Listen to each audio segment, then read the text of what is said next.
허락하신 하나님의 말씀 보시도록 하시겠습니다. 하나님 말씀 요한계시록 3장 7절에서 13절까지 말씀을 보시도록 하시겠습니다.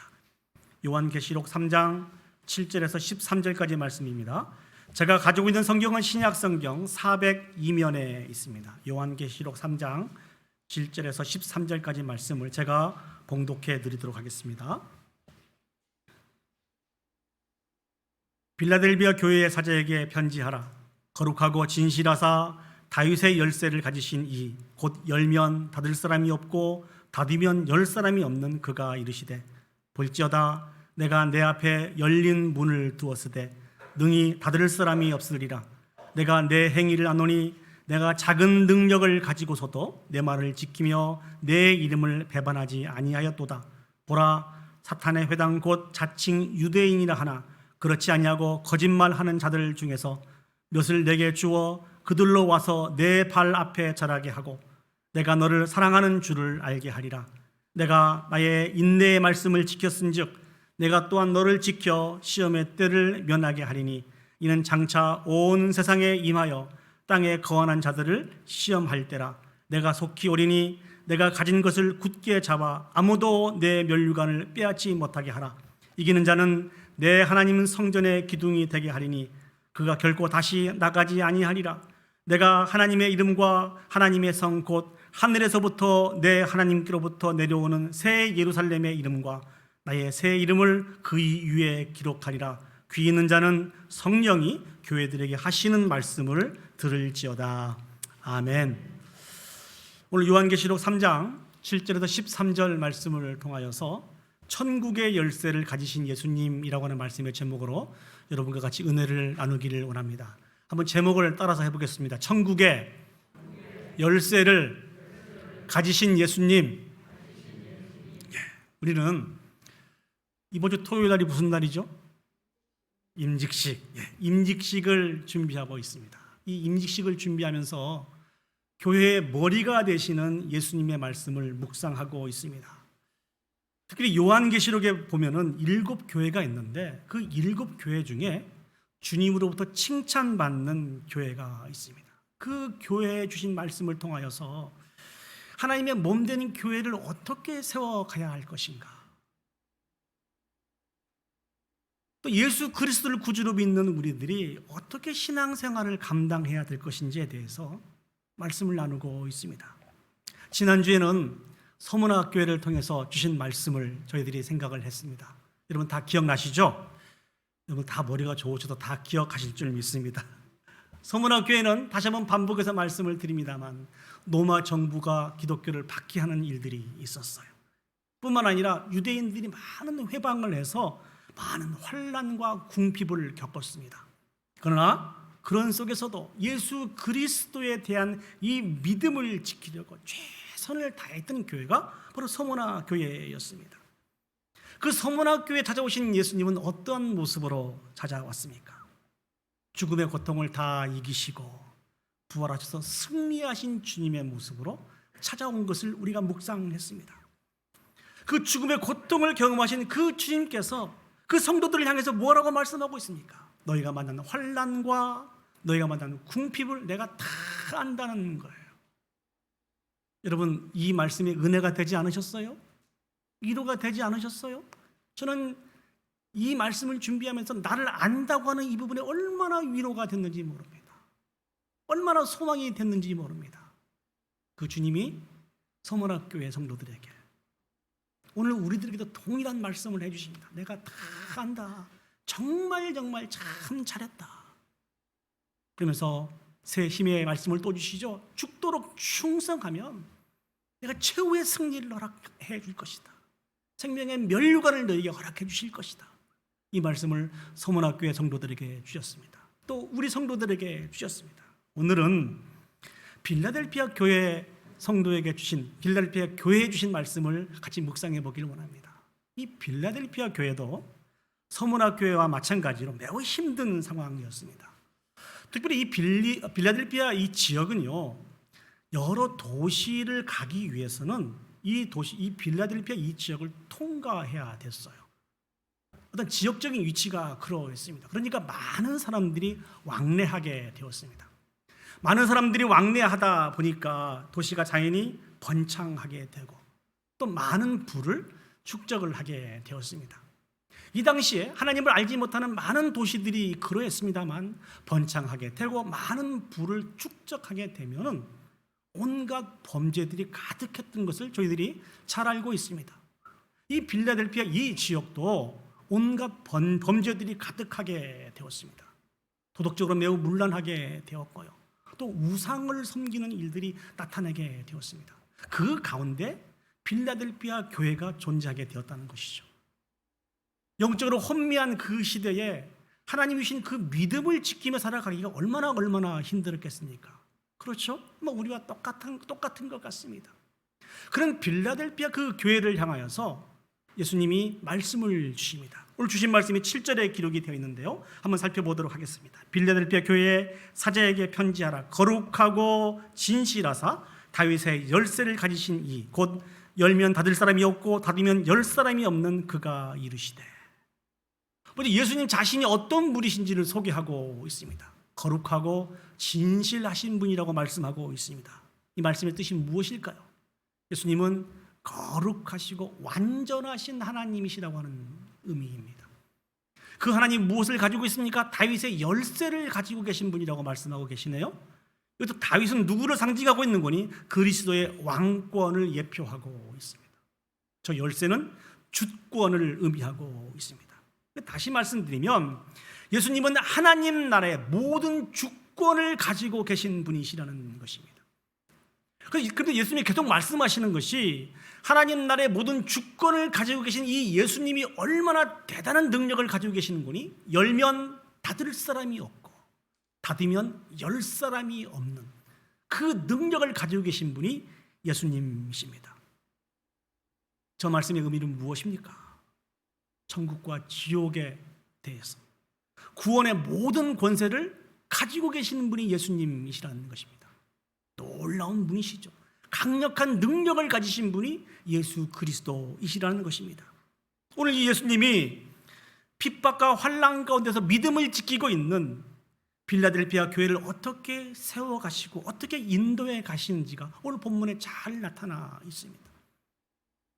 이 빌라델피아 교회에 주신 말씀을 통해서 동일하게 우리 교회도 우리가 어떻게 교회를 세워가야 될 것인지, 어떻게 우리가 신앙생활을 감당해야 될 것인지에 대해서 같이 묵상하며 은혜를 나누기를 원합니다. 첫 번째 생각해 보기를 원하는 것은 천국의 열쇠를 가지신 예수님은 하나님의 관점으로 우리를 바라보시는 분이십니다.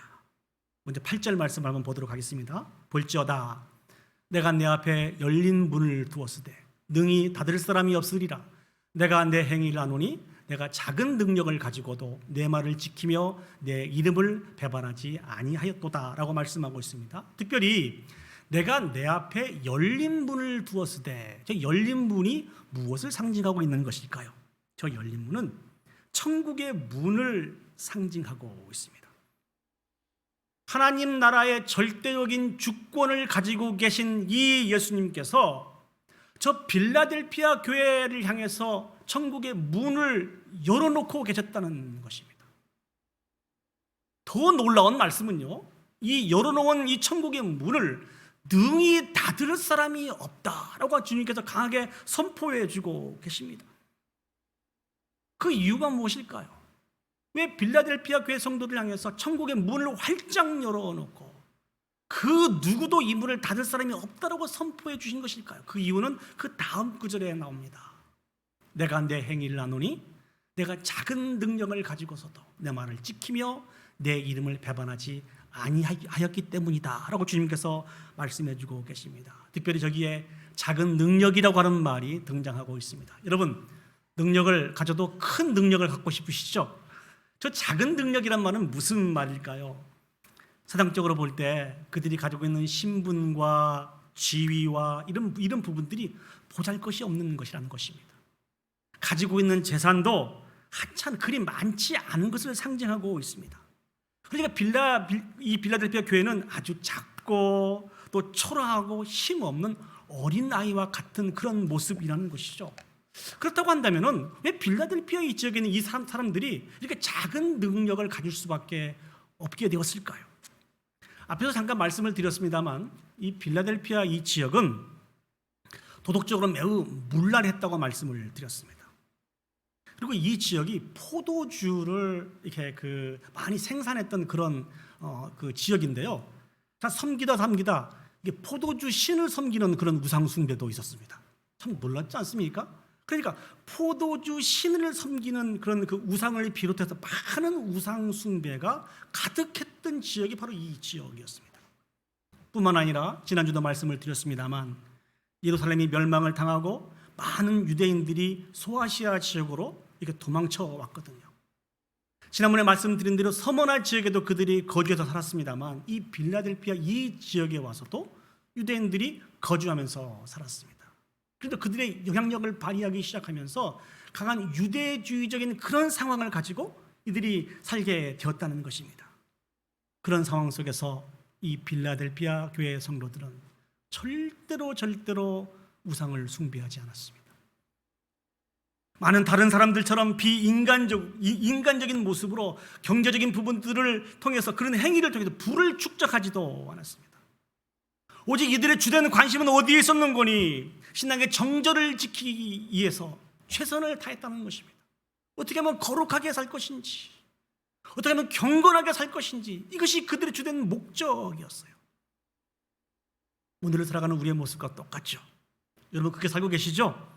어떻게 하면 거룩하게 살 것인지, 어떻게 하면 경건하게 살 것인지, 이런 삶을 추구하면서 살아가다 보니까 그 사회에 주류에 속하지 못하게 되었습니다. 주류에 속하지 못하다 보니까 가난해질 수밖에 없어요. 가난한 삶을 살아가다 보니까 맨 마지막에는 하층민에 속해서 살아갈 수밖에 없게 되었다는 것입니다. 그들이 그런 상황에 처해 있다 할지라도 진정으로 주님을 사랑하는 이 마음을 포기하지 않고 그들은 살았습니다. 세상의 명예와 유혹과 핍박이 온다 할지라도 하나님을 향한 그 믿음으로 말미암아 그들은 이 부분들을 지키며 살았습니다. 이 모습을 보시고 주님께서 저렇게 말씀하고 있는 것입니다. 내가 작은 능력을 가지고도 내 말을 지키며 내 이름을 배반하지 아니하였다. 내가 작은 능력을 가지고도 내 말을 지키며 내 이름을 배반하지 않았다는 것입니다. 그래서 너희를 향하여 천국의 문을 내가 열어놓고 그 누구도 이 문을 닫지 못하게 하겠다고 주님께서 힘주어서 말씀해 주고 계십니다. 저는 이 말씀을 묵상하면서 우리가 가지고 있는 관점과 하나님의 바라보시고 계시는 관점이 다르다는 것을 발견하게 되었습니다. 이 관점에 대해서 저희들이 정확하게 좀 깨달아 알 수 있기 위해서 마가복음 12장 41절에서 44절 말씀을 보시면 우리가 너무나 잘 아는 사건이 등장합니다. 한 가난한 과부가 등장을 해요. 가난한 과부가 헌금하며 헌금하는 모습을 예수님이 보시게 됩니다. 그때 이 과부는 그 두 렙돈을 이렇게 헌금을 했다라고 성경에 기록하고 있습니다. 그 돈이 한국 돈으로 얘기하면 한 1,000불 정도, 아니 1,000원 정도, 저희 달러로 얘기하면 한 1달러 정도 되는 것 같아요. 이 금액을 헌금을 했습니다. 요즘 아이들한테 용돈을 줘도 1달러 주면 뭐라고 해요, 그렇죠? 작은 돈이란 말이죠. 그런 헌금한 이 모습을 바라보고 주님께서 어떤 관점으로 바라보시면서 평가하십니까? 마가복음 12장 43절과 44절 말씀을 제가 읽어보겠습니다. 예수께서 제자들을 불러다가 이르시되 내가 진실로 너에게 이르노니 이 가난한 과부는 헌금함에 넣는 모든 사람보다 많이 넣었도다. 그들은 다 풍족한 중에서 넣었거니와 이 과부는 그 가난한 중에서 자기의 모든 소유 곧 생활비 전부를 넣었느니라 하시니라 라고 말씀하고 있습니다. 예수님은 세상의 관점이 아닌 하나님의 관점으로 그 사랑하는 백성들을 바라보시고 교회를 바라보시고 인도해 가시는 분이 하나님이십니다. 천국의 열쇠를 가지고 계신 그 예수님에 대한 믿음을 가지고 있는 우리들도 이 주님의 관점으로 바라보는 것이 필요해요. 주님의 관점으로 이웃을 바라보고 주님의 관점으로 교회를 바라봐야 된다는 것입니다. 하나님의 눈을 따라 하나님의 세계를 바라봐야 한다는 것입니다. 이런 우리들에게 있어서 바꿔야 될 것이 한 두 가지가 있습니다. 그 첫 번째는 무엇인고니, 사랑하는 여러분, 주님께서 우리에게 사명을 주실 때 여러분은 무엇을 먼저 보십니까? 내가 가지고 있는 것이 무엇인가, 나를 먼저 바라보게 되어 있어요. 그렇지 않습니까? 내가 가지고 있는 이 믿음으로 내가 이 사명을 감당할 수 있을 것인가? 내가 가지고 있는 능력으로 이 사명을 감당할 수 있을 것인가? 나를 열심히 살펴봐요. 그 다음에 하는 말이 무엇입니까? 하나님, 저는 믿음이 너무 적어서, 저는 가지고 있는 능력이 너무너무 적어서 이 사명을 감당하지 못하겠습니다. 정말 죄송합니다. 이것이 우리의 익숙하지 않습니까? 근데 우리는 중요한 것을 놓치고 있어요. 우리에게 맡겨주신 그 사명에 대해서, 그 사명을 감당할 때 그 결론을 내는 것은 우리가 아니라는 것입니다. 우리에게 사명을 주신 그 하나님께서 그 사명의 결론을 내시는 거예요. 우리는 우리에게 주신 그 사명의 결론을 낼 수 있는 힘도 없고 능력도 없는 사람들이 저와 여러분들입니다. 이 부분들에 착각하지 않으셨으면 좋겠습니다. 모든 일들의 결론을 맺는 분이 하나님이시라는 것입니다. 하나님은 진실로 우리가 가지고 있는 능력이 얼마나 되는지, 힘이 얼마나 되는지는 별로 관심이 없으세요. 하나님이 관점으로 우리를 바라보시고 관심을 갖고 있는 것은 얼마나 하나님 앞에 신실하게 살아가는지, 이것이 하나님이 가지고 계시는 관점입니다. 우리가 부족한다 할지라도 기쁜 마음으로 순종해야 되는 이유가 바로 여기에 있어요. 영국에 있는 한 교회에서 예배를 드리고 이제 헌금하는 시간이 되었다고 합니다. 그때 한 5살 난 한 그 소년이 헌금을 했는데, 미국 달러로 얘기하면 한 1달러 정도를 헌금을 했던 것 같아요. 근데 1달러를 헌금을 하는데 어떻게 헌금을 했는지, 지정 헌금으로 헌금을 했습니다. 지정 헌금이 뭐죠? 이 헌금은 이 일들에 꼭 써주십시오, 이렇게 하는 것이 지정 헌금입니다. 그러니까 이렇게 지정 헌금이 들어오면은 재정부에서는 그 지정 헌금대로 이 헌금을 사용해야 됩니다. 그런데 1달러를 가지고 지정 헌금을 했는데 어떤 이름으로 지정 헌금을 했는고니, 이 헌금으로 성경책을 사서 꼭 인도에 보내주십시오 라고 이렇게 지정 헌금을 했습니다. 재정부에서도 이 목사님 이렇게 바라보고 좀 어이가 없었습니다. 왜냐하면 그 일부를 가지고는 조그마한 성경을 살 수가 없었거든요. 아무리 나이가 어린다 할지라도, 적은 헌금을 했다 할지라도 이 무시할 수가 없어서 목사님이 개인적인 돈을 조금 더 이렇게 보태서 조그마한 성경을 샀다고 합니다. 그 성경 맨 뒷장에 이 소년을 불러서 거기에 사인을 하게 했대요. 그래서 그 선교사님을 통하여서 이 성경을 인도로 보내게 되었다는 것입니다. 이 일이 있고 난 이후에 그 소년도 다 잊어버렸고 목사님도 다 잊어버렸다고 해요. 약 한 20년이라고 하는 시간이 지났는데 목사님께서 우연치 않게 인도를 방문하시게 되었다고 합니다. 한 마을을 도착을 했는데 이 마을은 다른 마을과 다르더래요. 굉장히 많은 사람들이 수준 높은 신앙생활을 하고 있는 모습을 보고 깜짝 놀랐다고 합니다. 어떻게 이럴 수가 있지? 한번 물어보게 되었대요. 어떻게 당신들은 다른 지역에 있는 사람들과 달리 이렇게 오랫동안 수준 높은 신앙생활을 할 수 있었습니까? 그때 주시는 말씀이 20년 전에 한 선교사님을 통해서 조그마한 신약 성경이 자신들에게 전달이 됐다고 합니다. 그래서 사람을 시켜서 그 성경책을 가져오는데 다 낡아 빠진 성경책 한 권을 가져오더래요. 맨 뒷장을 보니까 20년 전에 5살 난 자기 교회에 한 소년이 사인했던 그 사인이 거기에 기록이 되어 있더랍니다. 이것을 바라보고 이 선교사님은 정말 깜짝 놀랐다고 합니다. 그래서 신비한 비밀을 깨달았다고 합니다. 그 비밀이 무엇입니까? 하나님 나라의 위대한 역사는, 이 복음의 위대한 역사는 거대한 선전을 통해서 나타나는 것이 아니고 썩어진 하나님의 미라를 통해서 하나님은 역사하신다는 것입니다. 이 선교사님이 이 비밀을 깨달아 알면서 하나님 앞에 영광 올려드렸다고 합니다. 사랑하는 여러분, 하나님의 주된 관심이 우리가 가지고 있는 능력에 있지 않고 신함이 있는 것을 기억하시고 어떤 일들이 우리에게 맡겨지든지 간에 아멘으로 순종할 수 있는 저와 여러분들이 되었으면 좋겠습니다. 두 번째로 우리가 바꿔야 될 것이 있습니다. 우리는 우리 앞에 있는 많은 일들을 생각할 때 그 일이 얼마나 큰지, 얼마나 중요한 일인지에 관심이 많이 있습니다.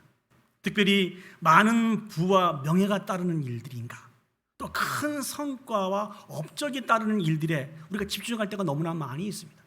우리가 세상을 그렇게 살았던 것 같아요. 앞에서 이 설교를 하고 있습니다만 저도 어쩔 수 없는 것 같아요. 이런 사고를 가지고 살아가는 것 같습니다. 근데 이 사고를 가지고 교회 안에 들어와서 교회도 이러한 시각으로 바라봅니다. 사랑하는 여러분, 어떤 교회가 좋은 교회입니까? 어떤 교회가 좋은 교회입니까? 성도 수가 많고 많은 하나님의 일들을 감당하고 우리 이웃에게 선한 영향력을 많이 끼치는 그런 교회가 좋은 교회입니까? 대형 교회는 대형 교회로서의 몫이 있고 작은 교회는 작은 교회로서 몫이 있습니다. 그러나 대형 교회이든지 작은 교회이든지 하나님의 말씀에 대해서 믿음을 가지고 인내하며 순종하며 신실한 마음으로 함께 마음을 모아가는 이 일이 빠지게 된다고 하면은 그건 교회의 모습이 아니라는 것이죠.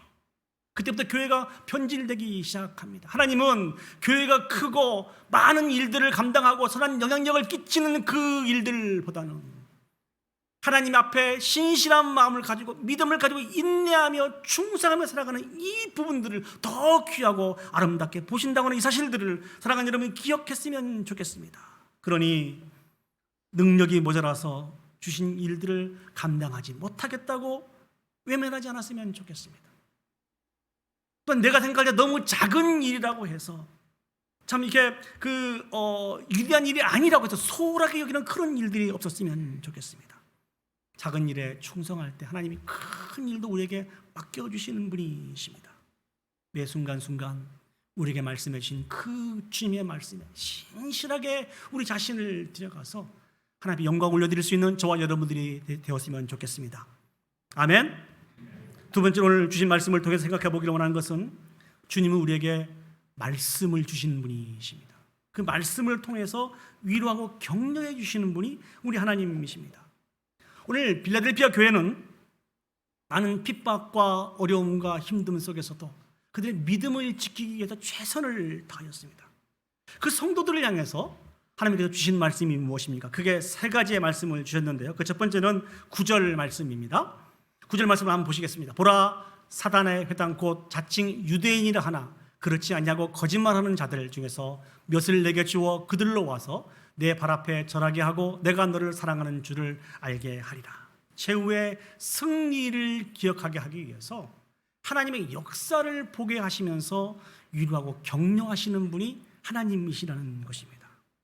사랑하는 여러분, 빌라델피아 교회는 가난하고 작고 너무 힘이 없는 그런 교회였습니다. 그러나 그 지역에 살고 있는 유대인들은 그렇지 않았습니다.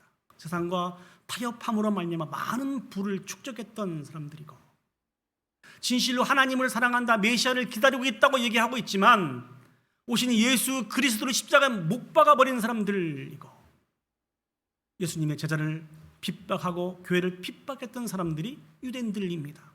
그런데 빌라델피아 교회 성도들이 그 유대인들의 모습과 자기들을 비교해 볼 때 얼마나 힘들었겠습니까? 그런데 이런 생각을 할 수 있었을 거예요. 정말 하나님이 나를 사랑하는 거 맞나? 정말 하나님이 나를 사랑하는 거 맞나? 이런 힘듦이 그들의 마음속에 자리 잡았을 것입니다. 그런 그들을 너무나 잘 아셔서 하나님이 오늘 9절 말씀을 우리에게 허락하신 것입니다. 이 말씀이 무슨 말씀입니까? 유대인들이 너희 앞에 와서 무릎을 꿇게 하겠다는 것입니다. 그래서 인내하고 견디는 그 모든 부분들을 인정하고 너희가 진실로 하나님으로부터 사랑받는 자인 것을 알게 해 주시겠다는 것입니다. 제가 군대를 24세 갔습니다. 24세면 굉장히 늦은 나이죠. 이 24세 군대를 가니까 60명이 되는 내무반에도 제가 나이가 제일 많았습니다. 이제 막 제대를 앞두고 있는 고참보다도 제가 나이가 많았으니까 매우 늦은 나이에 군대를 갔습니다. 그 늦은 나이에 동생들과 같이 이렇게 군생활 하려고 하니까 너무너무 힘들더라고요. 정말 쉽지 않았습니다. 이 군 생활을 중간에 포기할 수는 없고 감당해야 될 텐데 힘은 없고 능력도 없고 내가 어떻게 하면 이 군 생활을 감당할 수 있을까? 그 비결은 하나였습니다. 하나님이 공급해 주시는 새 힘과 능력을 덧입어야만 내가 이 군 생활을 감당할 수 있다는 것을 깨닫고 비가 오나 아니 바람이 부나로 먼저 해야 되나요? 비가 오나 눈이 오나 바람이 부나 계속해서 수요일 날 올라가서 예배를 드리고 휴일 날 올라가서 예배를 드렸습니다. 그래서 목사님을 주신 말씀을 듣고 하나님을 찬양하고 기도함으로 말미암아 새 힘을 공급받아서 정말 이 군 생활을 잘 감당하기 위해서 최선을 다했습니다. 그런데 부대에 있는 고참들은 저를 별로 좋아하지 않았습니다. 왜냐하면 이제 막 온 신병이 계속해서 교회에 올라가서 예배를 드린다고 하니 좋아할 리가 없겠죠. 그러나 그것이 중요한 것이 아니었습니다. 예배를 통해서 공급되는 새 힘과 능력을 받지 못하면 제가 군 생활을 감당할 수 없기 때문에 최선을 다해서 그 일들을 감당을 했습니다. 그런데 그 많은 고참 중에 특별한 고참이 하나 있었습니다. 저를 비롯해서 제 동기들을 특별하게 미워했던 고참이 있었습니다. 얼마나 힘들었는지 몰라요. 그 고참 때문에 기도 정말 많이 했습니다. 하나님, 저 고참이 괴롭힘이 좀 적어질 수 있도록 도와주십시오. 제가 이 군 생활을 잘 감당해야 되는데 너무너무 힘듭니다. 그런데 이 고참에게 문제가 생겼습니다. 큰 문제가 생겨서 이제 영창을 가게 되었습니다. 영창은 군대에 있는 감옥이거든요. 속으로 말은 안 했지만 얼마나 이렇게 잘됐다 싶었는지. 근데 이 고참이 영창을 가기 전에 저를 찾아왔어요. 그러면서 하는 말이 자기가 너무너무 두렵다는 거예요. 자기를 위해서 기도해달라는 거예요. 속으로 잘됐다 했는데 그렇지만 하나님의 사랑을 받고 있는 제가 기도 안 해줄 수가 없었습니다. 나를 그리스도인으로 알고 나한테 가면은 하나님의 이름으로 기도해 줄 것을 기대하고 왔을 텐데 하나님의 이름으로 기도하고 그렇게 마지막 이야기를 했습니다. 한 10일 정도 되는데요. 영창을 갔다 오는 그날까지 제가 기도할 때마다 기도하게 하겠습니다. 잘 다녀오십시오. 그 고참이 영창을 갔다 와서 그리스도인이 되어서 남은 군생활 동안 같이 신앙생활을 하게 되는 그렇게 아름답게 열매가 맺혀졌는데요. 제 개인적으로 이 사건은 굉장히 저희 큰 위로와 격려가 되는 그런 사건이었습니다. 너무 힘들어서 군생활을 감당할 수 없을 줄 알았는데 하나님이 살아 계시더라고요. 저희 원수는 아니지만 원수 같은 그런 고참 아닙니까? 그 원수가 제 앞에 와서 무릎을 꿇고 나의 하나님 앞에 기도해 달라는 것입니다. 그 인생을 완전히 역전시키신 분이 하나님이십니다. 여러분도 이런 경험이 있으시죠? 왜 하나님이 이런 역전을 우리에게 허락해 주십니까? 그 이유는 하나님에 대한 바른 믿음을 가지고 계속해서 믿음의 경주를 완주하기 위해서 최후의 승리를 바라보면서 완주하기 위해서 이 귀한 교훈을 우리에게 허락해 주시는 것입니다. 그뿐만 아니라 주님께서는 10절 말씀을 주시면서 지켜주시겠다고 약속해 주셨습니다. 10절 말씀을 보시죠. 내가 나의 인내의 말씀을 지켰은즉 내가 또한 너를 지켜라고 말씀해 주고 있습니다. 근데 저 말씀은 자칫 우리가 오해받을 수 있는 그런 말씀입니다. 사랑하는 여러분, 예수님이 빌라델피아 교회를 지켜준다고 하는 그 근거가 무엇입니까? 빌라델피아 교회 성도들이 환난과 핍박 속에서도 인내의 말씀을 지켜서 순종하였기 때문에 하나님이 그들을 지켜주신다고 그렇게 되어 있습니다. 우리 거꾸로 한번 생각을 해보시죠. 그러면 빌라델피아 교회 성도들이 인내의 말씀을 지키지 아니하였으면 하나님이 그들을 안 지켜주실까요? 여러분들 어떻습니까? 우리에게 주신 하나님의 말씀을 온전히 순종하여 지키지 못하였을 때 하나님은 당신의 사랑하는 백성들을 버리실까요? 그렇지 않다는 것입니다. 그럼에도 불구하고 우리를 지켜주시고 인도해 주시는 분이 우리 하나님이시라는 것이죠. 그런데 왜 저 말씀을 주셨을까요? 여기에는 중요한 교훈이 담겨져 있습니다. 빌라델피아 교회 성도들이 그 핍박과 환난 속에서도 하나님을 향해서 가지고 있는 그 믿음을 붙잡고 있는 이 모습이 잘못된 것이 아니라는 것이죠. 잘하고 있다는 것이죠. 내가 믿음을 가지고 인내하고 인내하였더니 하나님께서 나의 기도를 들으시고 응답해 주셨다는 것입니다. 그러기 때문에 남은 인생도 계속해서 믿음을 가지고 살아가야 된다는 것이죠. 이 일들이 잘하고 있다는 것입니다. 이것을 보여주시는 분이 예수님이십니다. 여러분도 믿음을 가지시고 힘듦과 어려움 속에서도 견디고 계시죠? 잘하시는 것입니다. 잘하시는 것입니다. 우리의 믿음이 헛것이 아니라는 것을 사랑하는 여러분 기억했으면 좋겠습니다. 우리의 인생 속에서도 이러한 간증들이 너무너무 많이 있을 것입니다. 그렇지 않습니까? 그 믿음이 있기에, 과거에 경험했던 그 믿음이 있기에 현재의 어려움을 극복할 수 있고, 완전하지 않는 미래의 모습 속에서도 주님을 바라보며 따라갈 수 있는 거 아닙니까? 하나님께서 이 말씀을 주심으로 말미암아 빌라델피아 교회 성도들을 위로하고 격려해 주시고 우리도 위로하고 격려해 주시는 것입니다. 마지막 말씀은 영원한 상급을 약속해 주시는 말씀입니다. 12절 말씀을 보시죠. 이기는 자는 내 하나님 성전의 기둥이 되게 하리니 그가 결코 다시 나가지 아니하리라. 내가 하나님의 이름과 하나님의 성 곧 하늘에서 내 하나님께로부터 내려오는 예루살렘의 이름과 나의 새 이름을 그 위에 기록하리라. 저기 보시면 하나님의 성전의 기둥이 되게 하겠다는 것입니다. 누구를요? 빌라델피아 교회 성도들을. 이 당시에 빌라델피아 지역에서는 이 건물을 질 때 이 그 건물 기둥에 많은 그 재정적으로 기부한 사람들이 이름을 쭉 기록을 해놨다고 합니다. 그래서 보여주는 것이죠. 이 건물은 바로 저 사람이 많은 돈들을 갖다 주어서 저 사람의 힘으로 이 건물이 지어진 거야.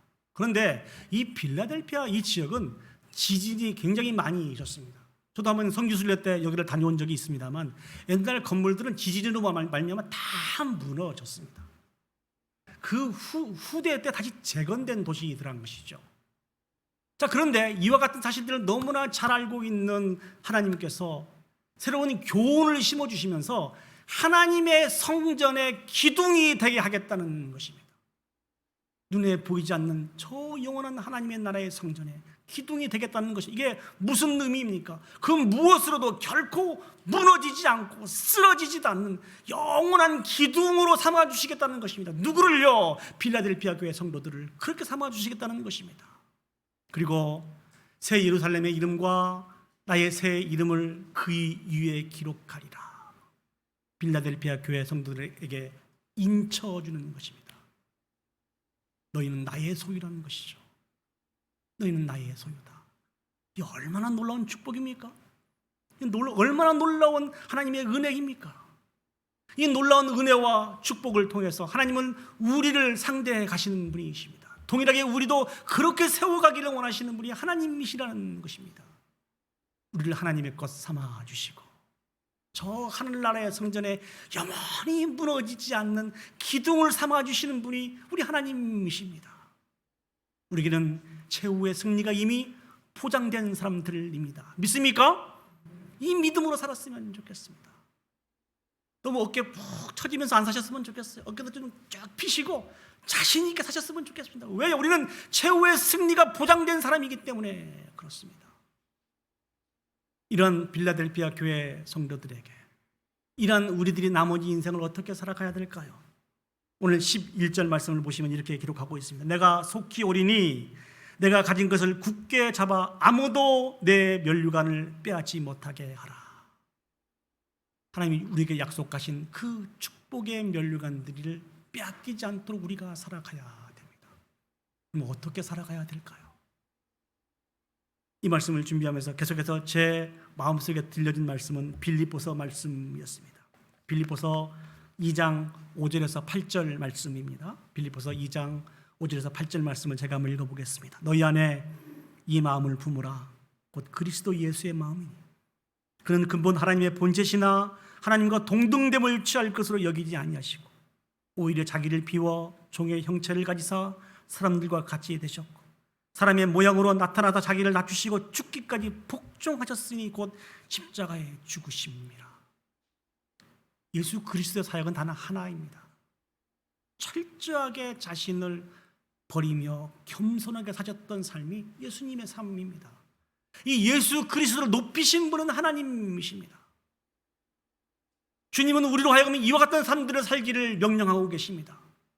그리고 이와 같은 삶들을 살 수 있다라고 말씀하고 계십니다. 우리가 어떻게 이 삶을 살아갈 수 있습니까? 왜 날마다 손해보고 양보하고 희생하며 우리가 그렇게 살아가야 됩니까? 우리는 최후의 승리가 보장된 사람이기 때문에 그렇습니다. 생명의 멸류관이 보장된 사람이기 때문에 그렇습니다. 우리 생명이 다하는 날까지 이 섬김의 십자가의 삶을 살아가야 됩니다. 그렇게 할 때 우리 삶 가운데 열매가 맺혀지게 되는 것입니다. 이번 임직식을 준비하면서 같이 공부하면서 계속해서 강조했던 말씀이 이 말씀이었습니다. 이번에 임직보다 세워진 우리 임직자들은 주님이 걸어가신 이 십자가의 섬김의 길들을 살아갔으면 좋겠다. 살아갔었으면 좋겠다. 이 부분을 놓칠 때 우리는 변질되는 것입니다. 그러지 않는 저와 여러분들이 되었으면 좋겠습니다. 우리 교회가 변질되지 않고 우리 온 성도들이 변질되지 않고 오직 주님이 걸어가신 그 십자가의 길을 묵묵히 걸어감으로 말미암아 하나님께서 우리에게 주신 그 최후의 승리에 참여하여서 영광 올려드릴 수 있는 이 귀한 축복이 우리 가운데 있어지기를 예수 그리스도의 이름으로 축복합니다. 이제 말씀을 정리하도록 하겠습니다. 오늘 필라델피아 교회 성도들은 작고 힘없는 초라한 존재였습니다. 그렇지만 그런 열악한 환경 속에서도 끝까지 주님의 말씀을 지켜 열린 문으로 들어가 주님과 영원히 함께 누릴 수 있는 축복을 받았습니다. 주님은 우리가 얼마나 신실한가, 얼마나 주님의 말씀을 잘 지키며 인내하는가에 관심을 가지고 계신 분이 주님이십니다. 비록 지금 우리가 작은 능력을 가지고 있다 할지라도 주님에 대한 믿음을 가지고 끝까지 충성하며 주신 사명을 감당하며 살아가는 저와 여러분들이 되었으면 좋겠습니다. 그때 하나님께서 우리를 인정해 주시고 하나님께서 우리를 칭찬해 주실 줄 믿습니다. 이 귀한 칭찬을 다 받을 수 있는 우리 워싱턴 제1장로교회 온 성도들과 특별히 이번 주 토요일 날 임직을 받는 우리 임직자들이 되었으면 좋겠습니다. 이 사명을 잘 감당하여 하나님께 영광 올려드릴 수 있는 우리 모두가 되기를 간절히 소망합니다. 아멘. 아멘.